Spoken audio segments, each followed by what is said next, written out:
পদূলিমুখত হেঁপাহৰ ভোগালী বিহু মাঘৰ বিহুক আদৰাত ব্যস্ত টিয়কৰ লাহিং লক্ষীবাৰীবাসী ৰাইজ ভোগালীক আদৰিবলৈ ৰাজ্যজুৰি চলিছে পূৰ্ণ প্ৰস্তুতি পুহ মাহৰ ঠেটুৱৈ ধৰা জাৰৰ মাজতো অসমবাসীয়ে চলাইছে অসমীয়াৰ চেনেহৰ ভোগৰ উৎসৱ ভোগালীক আদৰাৰ প্ৰস্তুতি ব্যতিক্ৰম নহয় টিয়কতো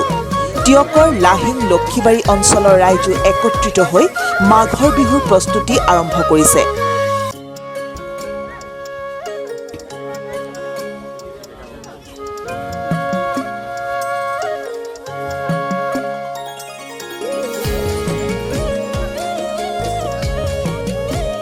গাঁৱৰ যুৱচামে নৰাৰে ধুনীয়াকৈ ভেলাঘৰ মেজিৰ খৰিৰ বাবে বাঁহ কাঠ ফলাত ব্যস্ত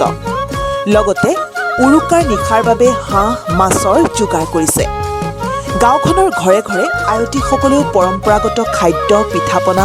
জলপান আদি প্ৰস্তুতিত ব্যস্ত হৈ পৰাৰ সমান্তৰালকৈ তাৰ মাজতে সময় উলিয়াই ডেকা চামক কামত সহযোগ কৰিছে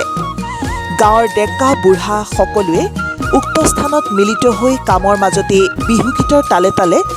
নাচি নাচি আত্মহাৰা হৈ পৰিৱেশ অতিকৈ জীপাল কৰি তুলিছে উল্লেখযোগ্য যে পূৰ্বৰ পৰম্পৰা নৱপ্ৰজন্মৰ সন্মুখত প্ৰদৰ্শন কৰাৰ লগতে অসমীয়া সমাজৰ পৰা ক্ৰমাৎ হেৰাই যাব ধৰা থলুৱা বহু গ্ৰাম্য ক্ৰীড়া অনুষ্ঠিত কৰাৰো দিহা কৰিছে উদ্যোক্তাসকলে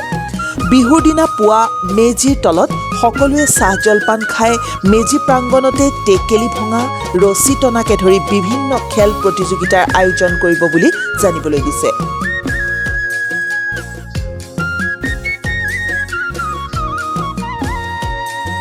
প্ৰস্তুতি আমি চলাই আছোঁ ইতিমধ্যে আপোনালোকে দেখা পাইছে সকলো ৰাইজ ওলাই আহিছে সকলো একগোট হৈ পেলাই আমি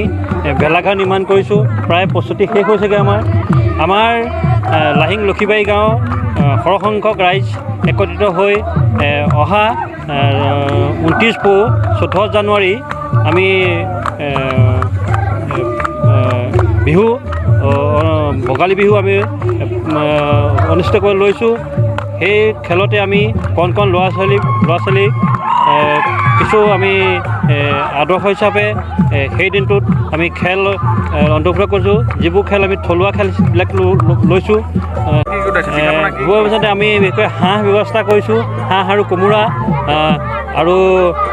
মাছ ব্যৱস্থা কৰিছোঁ মাছৰ ব্যৱস্থা কৰিছোঁ আৰু বিহু সকলো ৰাইজে একগোট হৈ আমাৰ পিঠা বনোৱাৰ ব্যৱস্থা কৰিছোঁ তাৰপিছত মিঠৈ বনোৱাৰ ব্যৱস্থা কৰিছোঁ ইতিমধ্যে আমাৰ পিঠাগুড়ি খুন্দি আছে ৰাইজে পিঠা ইয়াত পিঠাৰ খোৱাৰ ব্যৱস্থা কৰি একেকৈ হৈ জলপানৰ ব্যৱস্থা কৰিছোঁ দৈ চিৰা ম'হৰ দৈ বিশেষকৈ আমি ব্যৱস্থা কৰিছোঁ খুব ভাল লাগিছে আমাৰ ৰাইজ সকলোৱে সহযোগ কৰিছে ভাল হৈছে